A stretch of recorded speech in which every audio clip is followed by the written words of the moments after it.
রথযাত্রা বা রথদেদিয়া একটি আষাঢ় মাসে আয়োজিত অন্যতম প্রধান হিন্দু উৎসব। ভারতের ওড়িশা, ঝাড়খণ্ড, পশ্চিমবঙ্গ ও বাংলাদেশে এই উৎসব বিশেষ উৎসাহ উদ্দীপনার মধ্য দিয়ে পালিত হয়। এছাড়া ইস্কনের ব্যাপক প্রচারের জন্য এখন এটি বিশ্বব্যাপী অনুষ্ঠিত হয়। দীর্ঘ বিচ্ছেদের পর কৃষ্ণের বৃন্দাবন প্রত্যাবর্তনের স্মরণে এই উৎসব আয়োজিত হয়ে থাকে। ভারতের সর্বাধিক প্রসিদ্ধ রথযাত্রা হল ওড়িশার পুরী শহরের জগন্নাথ মন্দিরের রথযাত্রা। পশ্চিমবঙ্গের পূর্ব মেদিনীপুরের মহিষাদল, শ্রীরামপুর শহরের মাহেশের রথযাত্রা, গুপ্তিপাড়ার বৃন্দাবনচন্দ্র মঠের রথ, কলকাতার রথ এবং বাংলাদেশের ইস্কনের রথ ও ধামরাই জগন্নাথ রথ বিশেষভাবে প্রসিদ্ধ। ব্রহ্মাণ্ড পুরাণ অনুযায়ী কৃষ্ণ তার ভক্ত রাজা ইন্দ্রদ্যুম্নের সম্মুখে আবির্ভূত হয়ে পুরীর সমুদ্র তটে ভেসে আসা এক কাষ্ঠখণ্ড দিয়ে তার মূর্তি নির্মাণের জন্য আদেশ দেন। মূর্তি নির্মাণের জন্য রাজা এক উপযুক্ত কাষ্ঠশিল্পীর সন্ধান করতে থাকেন। তখন এক রহস্যময় বৃদ্ধ ব্রাহ্মণ কাষ্ঠশিল্পী তার সম্মুখে উপস্থিত হন এবং মূর্তি নির্মাণের জন্য কয়েকদিন সময় চেয়ে নেন। সেই কাষ্ঠশিল্পী রাজাকে জানিয়ে দেন যে মূর্তি নির্মাণকালে কেউ যেন তার কাজে বাধা না দেন। বন্ধ দরজার আড়ালে শুরু হয় কাজ। রাজা ও রানী সকলেই নির্মাণ কার্যের ব্যাপারে অত্যন্ত আগ্রহী হয়ে ওঠেন।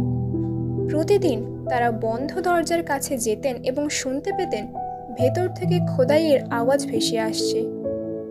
6-7 দিন বাদে যখন রাজা বাইরে দাঁড়িয়েছিলেন, এমন সময় হঠাৎই আওয়াজ বন্ধ হয়ে যায়।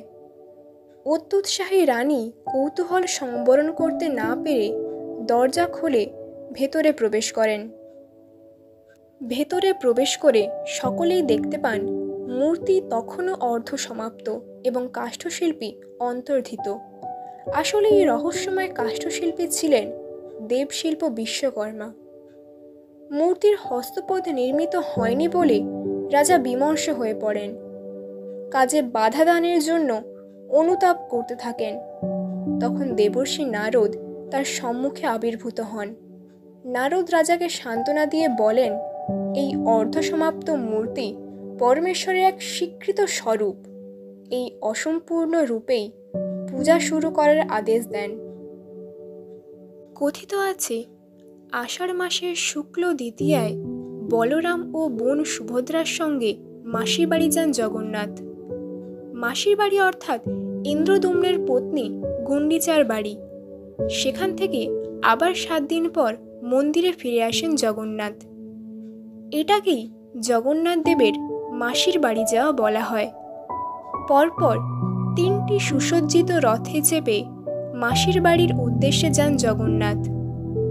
এই যাওয়াকে সোজা রথ আর ফিরে আসাকে উল্টো রথ বলে। রথযাত্রার দিন পুরী জগন্নাথ মন্দির সহ বিশ্বের বিভিন্ন মন্দিরে জগন্নাথ, বলরাম ও সুভদ্রা মূর্তি মন্দির বাহিরে সর্বসমক্ষে বাহির করা হয়। তারপর 3টি সুসজ্জিত রথে বসিয়ে দেবতাদের পূজা সম্পন্ন পূর্বক রথটি টানা হয়। পুরীতে রথ টানতে প্রতি বছর লক্ষাধিক পুণ্যার্থীর সমাগম ঘটে। এখানে 3 দেবতাকে গুন্ডিচা মন্দিরে জগন্নাথ দেবের মাসির বাড়ি নিয়ে যাওয়া হয়। পুরীতে বছরে এই একদিনই অহিন্দু ও বিদেশিদের মন্দির চত্বরে এসে দেব দর্শনের অনুমতি দেওয়া হয়। পুরীতে যে রথগুলি নির্মিত হয় তাদের উচ্চতা 45 ফুট। বিভিন্ন জাতীয় ও আন্তর্জাতিক টেলিভিশন চ্যানেলে এই রথযাত্রা সরাসরি সম্প্রচারিত হয়।